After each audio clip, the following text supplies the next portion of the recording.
রামিসার মামলায় আসামি সোহেল ও স্বপ্নাকে মৃত্যুদণ্ড দিয়েছেন আদালত। সকালে মহানগর শিশু সহিংসতা দমন ট্রাইব্যুনালে তাদের হাজির করা হলে রায় পড়ে শোনান বিচারক মাসরুর সালেকিন। একই সঙ্গে তাদের ৭ লাখ টাকা জরিমানা করা হয়েছে। রায়ে সন্তোষ প্রকাশ করে দ্রুত কার্যকরের দাবি জানিয়েছে রামিসার পরিবার। রায়ের পর্যবেক্ষণে বিচারক উল্লেখ করেন, সোহেল রানা শিশু রামিসাকে হত্যার আগে ধর্ষণ করে, এটার প্রমাণ মিলেছে। জবানবন্দিতে রামিসাকে ধর্ষণ ও হত্যার সব অপরাধের দায় স্বীকার করেন সোহেল রানা। এ সময় তার স্ত্রী স্বপ্না খাতুন তাকে পালাতে সহযোগিতা করে। এছাড়াও আসামি দোষ স্বীকারোক্তির পর তা প্রত্যাহারের আবেদন করা হয়নি। দুজনই একই অপরাধে অপরাধী। আসামিদের যথাযথ শাস্তি না দিলে আদালত ব্যর্থ হবে। তাদের অপরাধ সংশোধনযোগ্য নয় বলেও জানিয়েছেন আদালত। টানা ৪ কর্মদিবসে সম্পন্ন হয় মূল বিচার প্রক্রিয়া। ১ জুন প্রথম কার্যদিবসে আসামিদের বিরুদ্ধে আনুষ্ঠানিকভাবে অভিযোগ গঠন করে বিচার শুরুর নির্দেশ দেন আদালত। দ্বিতীয় কার্যদিবসে হয় মামলার সাক্ষ্য গ্রহণ কার্যক্রম। রাষ্ট্রপক্ষের মোট ১৮ জন তালিকাভুক্ত সাক্ষীর মধ্যে ১৬ জন আদালতে উপস্থিত হয়ে সাক্ষ্য প্রদান করেন এবং আসামি পক্ষের আইনজীবী তাদের জেরা সম্পন্ন করেন। তৃতীয় কার্যদিবসে আসামিদের আত্মপক্ষ সমর্থন ও জবানবন্দি রেকর্ড করা হয়।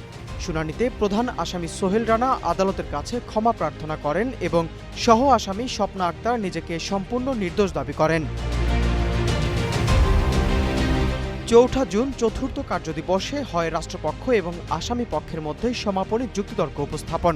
রাষ্ট্রপক্ষের বিশেষ পাবলিক প্রসিকিউটর আজিজুর রহমান দুলু আসামিদের সর্বোচ্চ শাস্তি মৃত্যুদণ্ড দাবি করেন।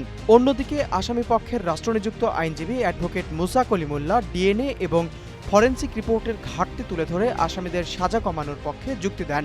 যুক্তিতর্ক শেষে রায়ের জন্য ৭ জুন তারিখ নির্ধারণ করেন আদালত। তবে মামলার বিচারিক প্রক্রিয়া ধীরগতি ও বিভ্রান্ত করতে চতুরতা দেখায় আসামি সোহেল। সোহেল রানা গণমাধ্যম ও আদালতের এজলাসে দাঁড়িয়ে দাবি করে ডলার নামের এক ব্যক্তি রামিসাকে ধর্ষণ ও হত্যা করেছে এবং মরদেহ ২ টুকরো করে গুম করার জন্য সোহেলকে ২ লাখ টাকা দিয়েছিল।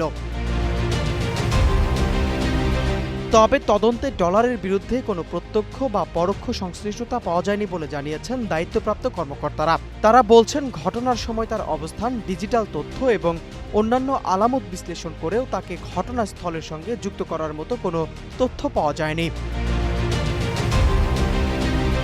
এর আগে ২০ মে রামিসার বাবা আব্দুল হান্নান মোল্লা পল্লবী থানায় মামলা দায়ের করেন। মামলায় আসামি করা হয় প্রতিবেশী সোহেল রানা ও তার স্ত্রী স্বপ্না আক্তারকে। পরে পুলিশ তাদের গ্রেপ্তার করে। সোহেল রানা আদালতের দায় স্বীকার করে জবানবন্দি দেন। একই দিন সোহেলের স্ত্রী স্বপ্না আক্তারকেও কারাগারে পাঠানোর আদেশ দেন আদালত। নূর ইসলাম, নিউজ ডেস্ক, গ্লোবাল টেলিভিশন।